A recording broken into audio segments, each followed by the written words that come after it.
안녕하세요 유튜브 시청자 여러분. 오늘 하루 여러분의 IT 고민을 해결해드릴 대학생 D입니다. 오늘 영상에서 다룰 주제는요, 태블릿, 그러니까 타블렛, 태블릿 PC 뭐 이런 식으로 여러가지 이름으로 불리는 태블릿에 대해서 다뤄볼 것인데요. 요즘 강의실에 가면은 많은 학생분들이 태블릿을 통해서 학업을 하고 계신 걸로 알고 있어요. 그런데 태블릿은 그냥 화면만 커진 스마트폰이 아닐까, 아니면은 뭐 노트북이랑 뭐가 다를까? 태블릿이 도대체 뭐가 좋길래 태블릿을 사용하는 걸까? 라는 생각이 들지 않으신가요? 그렇다면 태블릿 왜 쓰고 어떤 게 좋으며 저는 왜 샀는지, 그럼 오늘 저 대학생 D와 함께 한번 알아보시죠. 먼저 태블릿에 대해서 간단히 설명하자면 스마트폰과 랩탑 사이에 그 어느 중간 지점에 포지셔닝한 제품이라고 볼 수가 있어요. 그 중에는 화면만 정말 큰 스마트폰 같은 그런 느낌의 태블릿도 있고, 랩탑 같이 생산성 있는 작업이라고 해야죠, 수행할 수 있는 그런 종류의 태블릿도 존재합니다.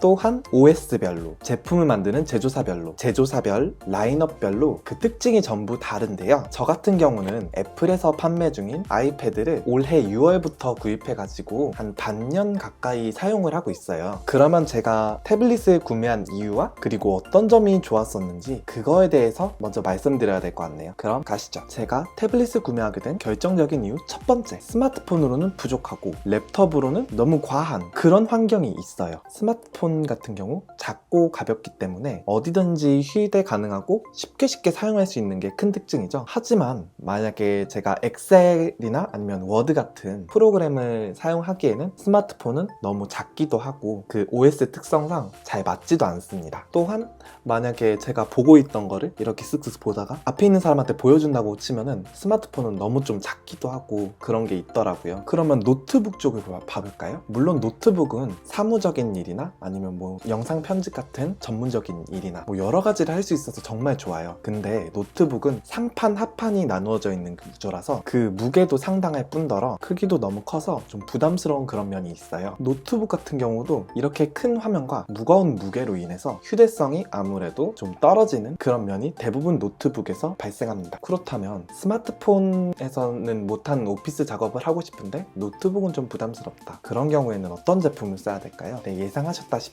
태블릿을 사용하는 게 좋은데요. 물론 어떤 태블릿을 사용하느냐도 큰 차이가 있겠지만 대부분 태블릿에서 간단한 생산성 작업 정도는 가능합니다. 또한 너무 작지도 너무 크지도 무겁지도 않기 때문에 스마트폰과 랩톱 사이에 단점을 보완해 줄 수 있는 제품군이기도 하고요. 그럼 두 번째 이유, 태블릿을 구매했던 이유 중 가장 큰 게 이 노트 앱 사용 때문에 태블릿을 구매했다고 해도 과언이 아니에요. 이런 태블릿의 노트 앱들은 인터넷에 돌아다니는 PDF 파일을 저장할 뿐만 아니라 예를 들어서 이북 같은 것들도 PDF 파일로 나오기 때문에 이북을 저장해서 태블릿을 통해서 이북을 슥슥 이렇게 본다던가, 아니면은 노트 앱을 통해서 강의 시간에 듣는 내용들을 하나도 빠짐없이 이렇게 적어낼 수도 있겠죠. 그리고 세 번째, 이게 정말 중요한데, 이렇게 두껍고 많은 책들을 다 재본해가지고 PDF 파일들로 변환을 하면은 태블릿에 넣을 수 있겠죠. 그렇게 되면 저렇게 무거운 전공서적을 들고 다니지 않아도 태블릿 하나로 이제 전공서적 안에 있는 내용들을 그대로 볼 수 있고 그 위에 바로 필기도 할 수 있기 때문에 정말 편한 것 같아요. 저 같은 경우도 이런 식으로 요점 정리 노트를 따로 만들어서 시험 기간에 활용하고는 하는데요. 특히 태블릿을 사용할 때는 시험 기간 때 정말 도움이 많이 되는 것 같아요. 이렇게 노트,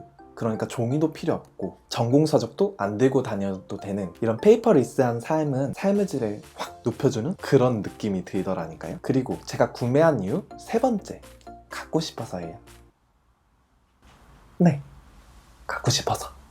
이외에도 넓은 화면을 통해서 게임을 한다던가 웹서핑을 할 때도 스마트폰보다도 더 나은 사용 환경을 보여주기도 하고요. 넷플릭스나 유튜브를 볼 때도 정말 유용합니다. 저 같은 경우는 맥북을 가지고 있어서 태블릿을 구매하기 전에는 맥북을 정말 많이 사용했단 말이죠. 그런데 태블릿을 구매하고 난 뒤에는 스마트폰이랑 뭐 비슷비슷하게 태블릿을 많이 사용하다 보니까 노트북의 사용 시간이 현저히 줄어드는 게 느껴지더라고요. 제게 있어서 가장 작은 컴퓨터가 무엇이냐고 물으면 스마트폰이라고 얘기하고, 다방면으로 유용한 그런 컴퓨터가 무엇이냐고 물어보신다면 저는 태블릿이라고 얘기할 것 같네요. 이렇게 용도에 따라서, 취향에 따라서, 그리고 금전적인 여유에 따라서 태블릿을 결정하시기 바라고요. 특히 금전적인 내용은 정말 돈 쓸 때 많고 돈은 잘 못 벌게 되는 대학생들에게 정말 큰 문제라고 생각했기 때문에 예산을 먼저 정해두시고 이제 그 예산에 맞는 태블릿을 알아보시는 걸 먼저 추천드립니다. 예산 너무 중요해요. 돈이 없어. 그럼 여기까지 시청해주신 시청자 여러분 너무 감사드리고요. 다음번에는 더 유용한 정보들로 여러분을 찾아뵙도록 하겠습니다. 그럼 모두 태블릿 쓰세요. 안녕히 가세요.